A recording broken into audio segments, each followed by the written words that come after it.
Welcome to Talk Law Radio with attorney Todd Marquardt of the Marquardt Law Firm at marquardtlawfirm.com. I was going to say San Antonio. You can. Subconsciously, I had your Instagram tag in my mind. No worries. Shannon Roberta Salmon. And she's an attorney here in San Antonio. And she likes to talk about the law with me, asking intriguing questions. And so the first thing I want to talk about is public decorations for Christmas. I want to talk about that too. You know, there's a lot of discussion in the media about it. Right. You know, this town has a nativity scene, and right. There's a lawsuit that's filed claiming that it's unconstitutional. And occasionally I'll get emails or text threads where somebody from my church has gotten all up in arms because they feel like their rights are being infringed. You know, they're not allowed to celebrate Christmas or say Merry Christmas. It's not in style anymore. Right. Well, that's another thing. Do you say Merry Christmas or Happy Holidays? I don't say Happy Holidays. I pray I never offend anyone, but it hasn't been a problem. I say Merry Christmas. And once in a while I'll get someone that says, "Oh, I don't celebrate Christmas. I'm Jewish." You know, "Oh, okay. Well, I hope you have a happy season as well. Bless right. you." Well, Hanukkah's right before Christmas, right? I'm not totally sure on the times because they're different. Hanukkah changes wildly, and I'm not educated enough to follow the lunar calendar and know. I just check every year, when is Hanukkah this year. Right. This year, it ended right before. So we just, a few days ago, we did the 8th night. So Hanukkah's over right now, and it was right before Christmas this time. Yeah. And so I was thinking about Hanukkah, and I just wondered, did Jesus celebrate Hanukkah? Yeah, I guess we could figure that out. And I think so, because what do they call that? The celebration of what? The Festival of Lights. Yeah, that is in the scriptures. So it was already going on before he was born. But so what we're celebrating in Hanukkah is when Judah Maccabee kicked out the Greek and Syrian invaders because they had desecrated the temple, and they were, doing sacrifices to their gods. Okay. And so the Jewish people were just, mortified. This is worse than death for them to have this desecration in their holy temple. And so they, there was a revolt, and they took over, they regained access to their temple, cleaned out all these sacrilegious gods, and then they wanted to relight their menorah, but they didn't have enough of the holy oil, but then it lasted for 8 days, right? Oh, okay. So, 8 nights, so that was the miracle. But when was that in relation to Jesus's birth is the question. Well, I'm sure we can find out, but I think good question. I think that he probably did. Why don't we have the viewers and listeners comment answer on that? Facebook. Yeah. Just go to Facebook, search for Talk Law Radio, find this live video going on right now. Yeah. And post a comment. Let us know what verse we can reference there. Yeah.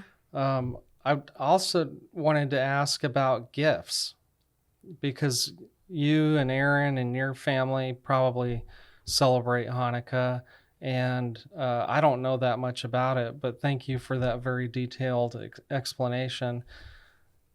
It's all gifts are involved, right? Yes.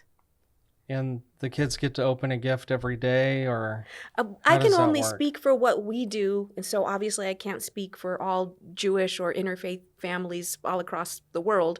But what we did is they did get a gift every night, all 8 nights when they were little, and they were a lot easier to buy for then. A coloring book or some markers, so that it was a lot easier. But now we don't do gifts for every night, but we do light the candles every night. So we have the menorah, and it's a very special holy time, and when the lights are shining, you just concentrate on your family, you concentrate on God, so you're supposed to set everything else aside. We're we're flexible, we're reform. We don't get very, very strict about it. So it's just a nice time in the glow of the lights. We usually play a game or we'll do puzzles, and there's special foods that you eat. Everything that you're eating is supposed to be, well, not supposed to be like it's that rigid, but you get the fun of everything's fried in oil. So we do the potato pancakes, the Latkes, and there's just something really special and magical about a potato pancake on a night of Hanukkah. And then sometimes we'll put sour cream, and some people do jelly donuts and just anything that's fried because it's all about the oil.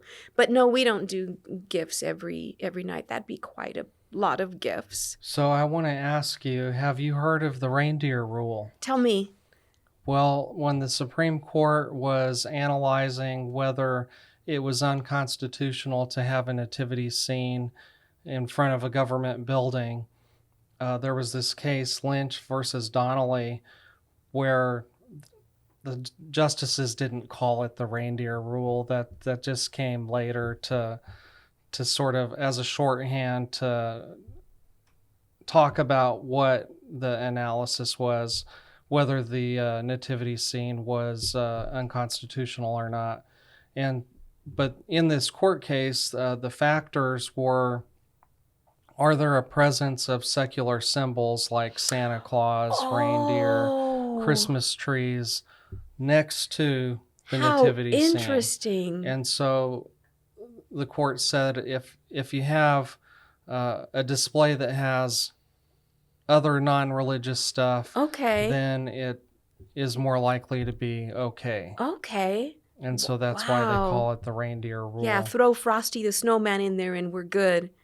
Because they're trying to decide, is this having a nativity display the establishment of religion?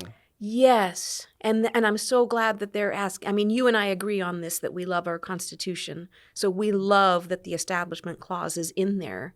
Yes. I think you can be Christian or Jewish and be a patriot and support or nothing. You can be nothing. You're totally entitled to be an atheist if you like. Right. So I don't think that celebrating your religious traditions is always going to be unconstitutional. Okay. I think I can be a Christian and a patriot at the same time. Okay, but both and. Okay, amen, brother. But what if you are the Supreme Court Justice of Alabama? Can you? So what does that mean now? Now you're a Christian, but you're in this position where you're also a representative of a branch of our government. Right. So you still analyze the Constitution, the way that it was written. Do you want your courthouse to have a Christmas tree in it?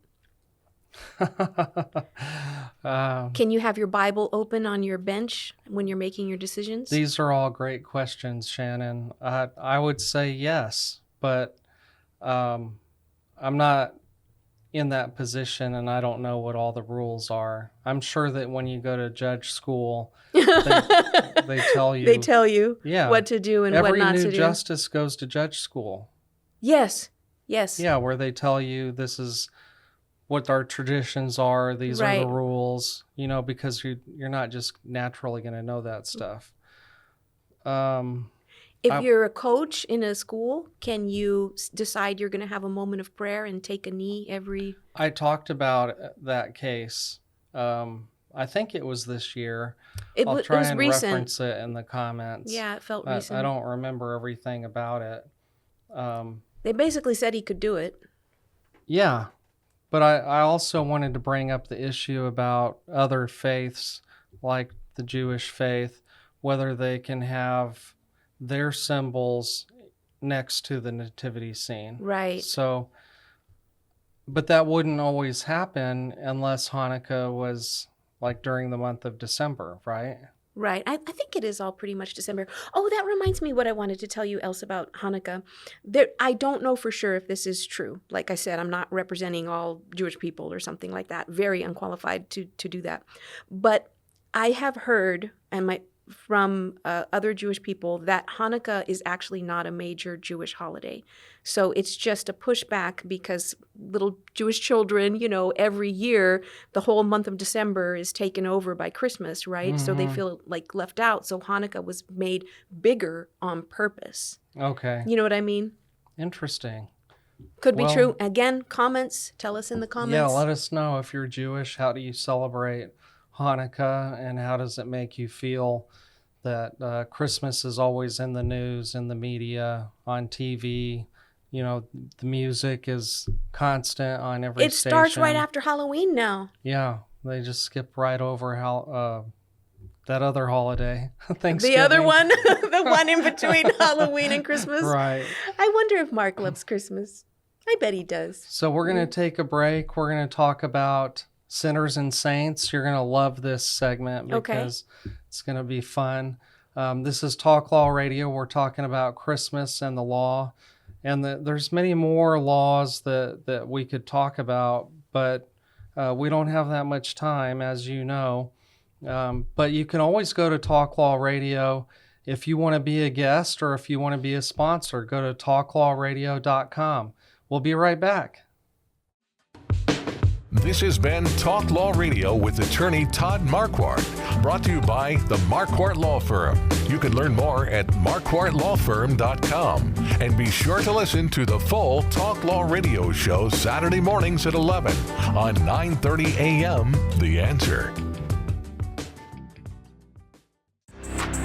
Most families don't realize they have hidden legal blind spots until it's too late. Wills, trusts, Medicaid planning, even protecting a business. These are the kinds of issues attorney Todd Marquardt helps uncover before they become problems. Todd is the host of Talk Law Radio, where each week he guides listeners through the legal challenges families, veterans, and business owners face, while showing them the practical steps to protect what matters most. Catch Talk Law Radio, Saturdays at 11 a.m. on 9:30 a.m. The Answer, 6:30 a.m. The Word, and now in Houston on AM 1070 and 103.3 FM The Answer, or anytime on YouTube. Planning isn't just about documents. It's about peace of mind, security for loved ones, and building a legacy that lasts. Don't wait for a crisis. Do it before you die.